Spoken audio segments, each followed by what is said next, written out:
It is the world famous KROQ. I'm Megan Holiday, and I'm here with Simon Neal of Biffy Clyro. Hello, how you doing? Hi, buddy. I'm good. How are you? I'm buzzing to be in LA. I'm buzzing to be here with you today, Megan. Absolutely. Well, we were just talking about how the last time you were here at KROQ, we were in our other building, and you guys played out in the parking lot.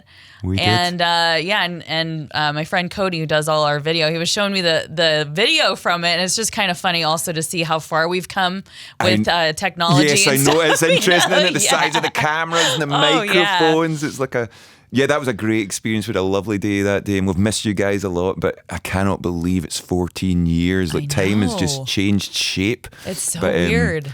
No, we're still enjoying ourselves as much as we always were. We love coming back to the West Coast. Ben and James are very, very jealous of me right now because they're back home doing some pressing things at home, and I'm getting to come to the sunshine. Hell yeah, I know. And you're really lucky on the weather right now. It's just gorgeous outside. I've heard it's not been the nicest summer you've had. Yeah, it's been just kind of like gloomy days sometimes, but I would say the last week has been just perfect. You know what? Do you think you would survive in Scotland?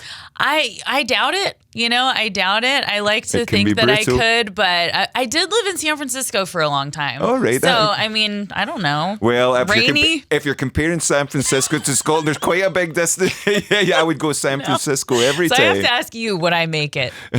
I think you would. Yeah? I think you've got the fortitude inside you, but don't because you live here. I will. I will just come and visit. I'll come to a Biffy Clyro gig, and I'll come to visit. When's the best time of the year to go to Scotland? To be honest, we're lucky in the summer if we get a week or two of sunshine. But we have there's this big national festival called Transmit that happens every year, and it's like no one knows what the weather's going to be. And honestly, when it starts raining in Scotland, it's really oppressive. It really ruins the vibe. Boy. And this summer, we just played it a few weeks ago, and this summer it was 35 degrees. And see Scottish people when the sun are out, you will never find a happier group of people. We drink a lot, we hug a lot, and we have a great time. We're kind of like the Irish that way. Yes. We need very little reason to celebrate, but sunshine is one of them. Oh, I love it. So that's an annual festival, but if it's raining, you're just screwed. You just got to go with it. And go out in there. In our band, for all our smart ideas, we play with our shirts off. Yeah. Which we started a long time ago. It was mainly because watching bands like Fugazi and things, we loved that intensity. Oh, for sure. And now here we are. We've played in the Arctic Circle where it was minus 14 degrees, and that was the only time we were like, we really need to consider what we're doing with our lives here. Your nips fell off. Yeah, exactly. But we did. Yeah, we were cutting glass. But we did it, and we've been in all sorts of weather. So now it's just part of what we do. It feels like it's the best way to express ourselves, because there's something inherently ridiculous about walking on stage, unless you're the Red Hot Chili Peppers. Yeah, true. But yeah, there's something about it's kind of our uniform, even though it's the anti-uniform. But yeah, we can brave all weather. So whenever we're here doing festivals or anything, it's heaven. Yeah, it's perfect. And I'm sure next year we will get to start seeing you out at some festivals. Absolutely. I want to congratulate you because your brand new album, Futique, is coming out on September 19th. Yes. And can you believe this is your 10th studio album? I don't know how we've ended up here. I still feel that we're a brand new band, and I think that's, I guess, part of our job is to keep that excitement and keep that enthusiasm and never get too habitual with our music making. And, we were talking about the Deftones earlier, and, we look at a band like the Deftones and just the way they evolve, and the music they're making now is as good as any of the music they've made. And it kind of bucks the trend. So we take that challenge very seriously to still be completely inspired in each album, and it's not just time for new Biffy music, it's time for brilliant Biffy music, that's the aim,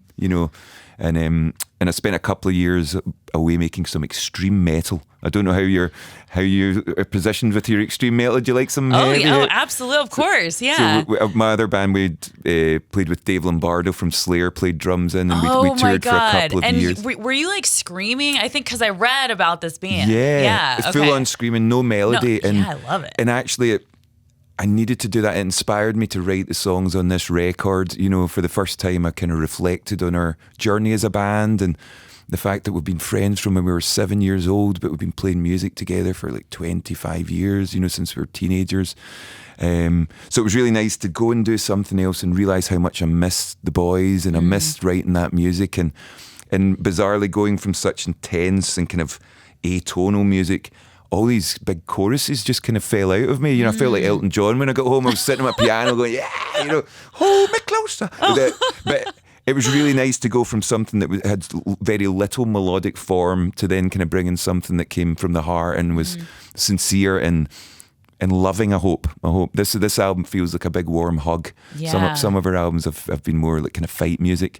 This one's just in this era we're in such a kind of unusual time for humanity. Things are changing so much, and for the first time, as I say, I wanted to reflect on my life and my, you know, I lost my mum 20 years ago, and just thinking how my life's changed since then, and so it felt like time to take stock and try and cherish the things that we can at the moment, because things are changing and evolving so fast. We're not sure what's going to be the same in 5 years, and I just really don't want to.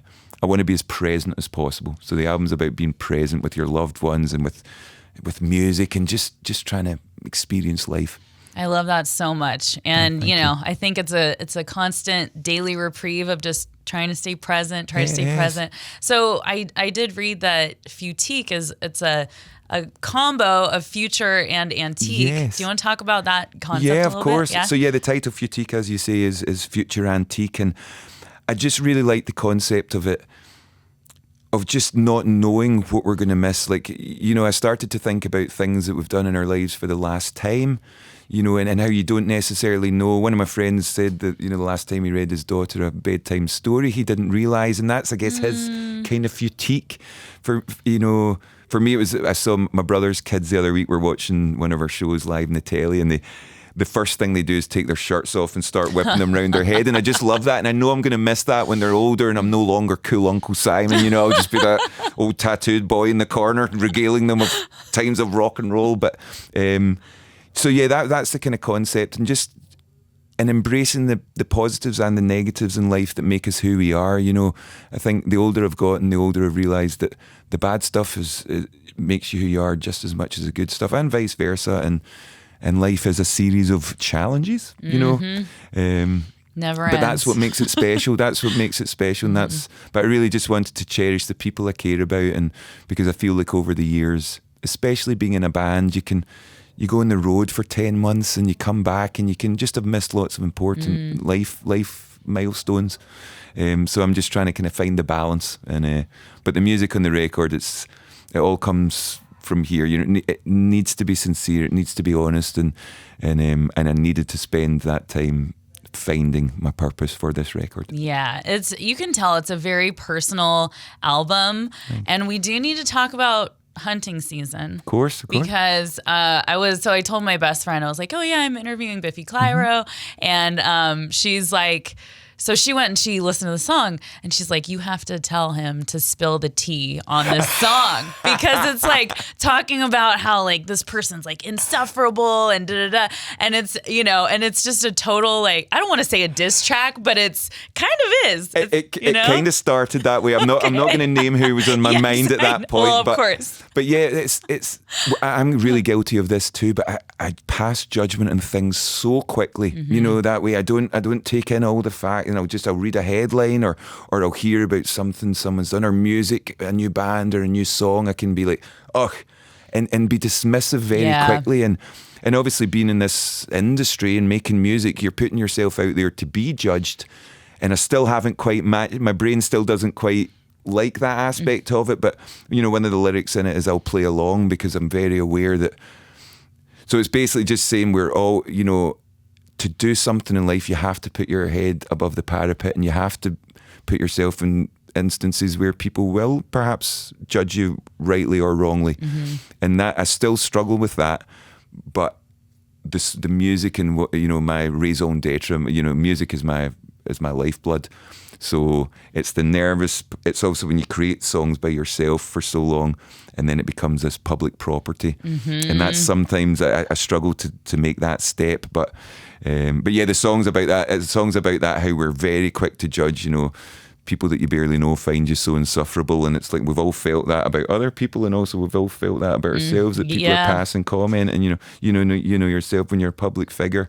Sometimes you're like, can people just shut up? You know, I know. Like focus on your own stuff, you know. And it can be brutal. And if only we were all as skilled and experts and stuff as much as we feel we are, you know. Every day should still be a school day. And that's how it feels. I love that. That's a really cool, concept around a song. And this is a totally, transcended, fresh sound for you guys. Thank you, yeah. And, like Hunting Season sounded very kind of pop punk, emo, but still rockin', like kind of remind me of like the Hives for a second. Yeah, or something. that's funny. So how was it just putting this album together? I think you worked with a younger producer and just wanted to freshen things up. Yeah, exactly. Yeah. We've been lucky to work with some really iconic producers over the years, and we learned so much. But we felt it was time to get in the studio with someone who's just come of age in the last 5-10 years. And we worked with a gentleman called Jonathan Gilmore, who is mostly known for his stuff with 1975. Oh, cool. And he's worked with other bands, like some UK bands called Nothing But Thieves and Oh, things. I love Nothing But Thieves. Yeah, they're great. Connor's I love voice. them so much. We just played a show with them You in Switzerland, did? actually. Oh, they're one of my favorite bands. They're so good. Yeah. So he also, for the first time, he's known about our band since he was like 12 years old, and that was really weird, Right? Normally Like, we're the God, youngsters in yeah. the studio, but he kind of liberated us. He kind of gave us permission to embrace all our quirks and our eccentricities and not be afraid to do those weird things, because the mantra of the record was let Biffy be Biffy. So, if an idea was ridiculous, we approached, we took it to the logical or the illogical conclusion. And I just really liked the way he worked. This isn't a documentation of a band live in their room. This is like a 20-25 rock record using all the tools and ammo we had at our disposal. And we recorded in Hansa Studios in Berlin, which is where Bowie did Heroes, or Bowie. So I'm never sure, but I always say Bowie, and then I should have said Bowie.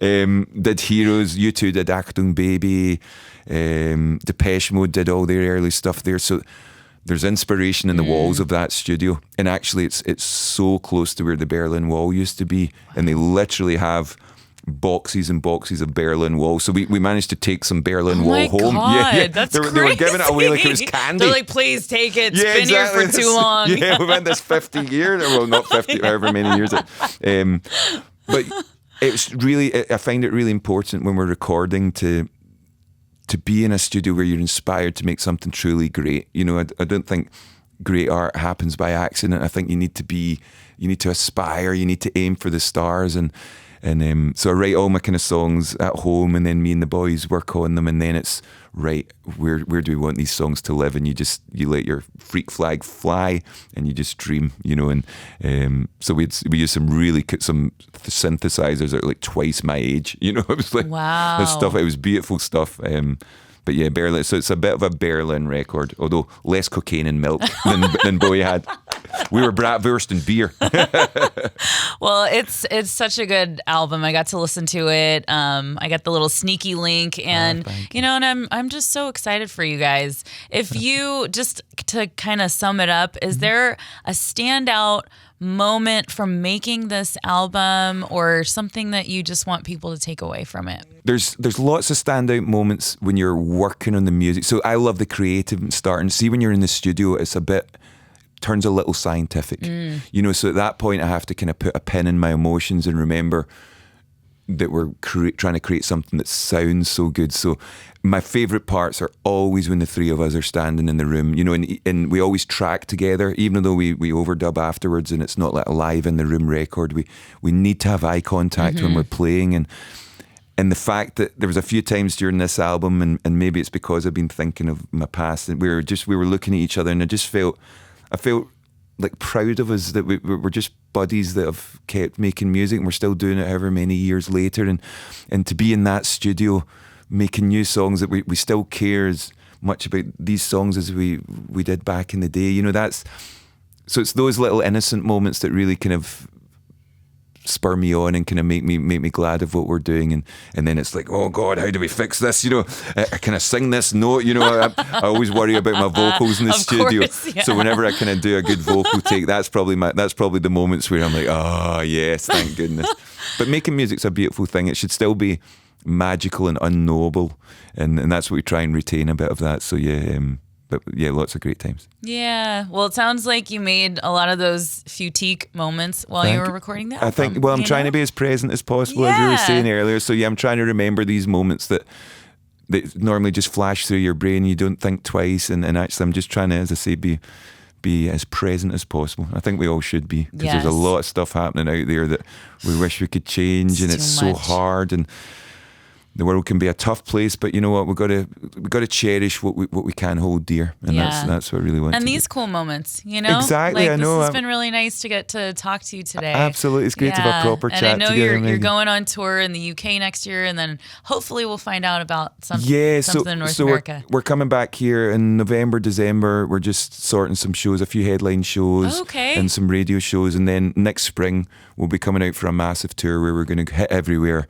and you know, we play all around the world, and America's always been so important to me. You know, we're still battling away here. You know, we still love playing here. There's different parts of the world we have to hit first, but America's my first love, you know, and so whenever I'm here, I just love it so much. We can't wait to come back and see you guys and introduce the new music. Yes, and absolutely. See Biffy effing Clyro. Yeah, let's go. New album, Futique, comes out on September 19th. Simon, thank you so much. Thank you, Megan. You're such a Biffy sweetheart. Clyro. This was so much fun. All right, thanks for watching.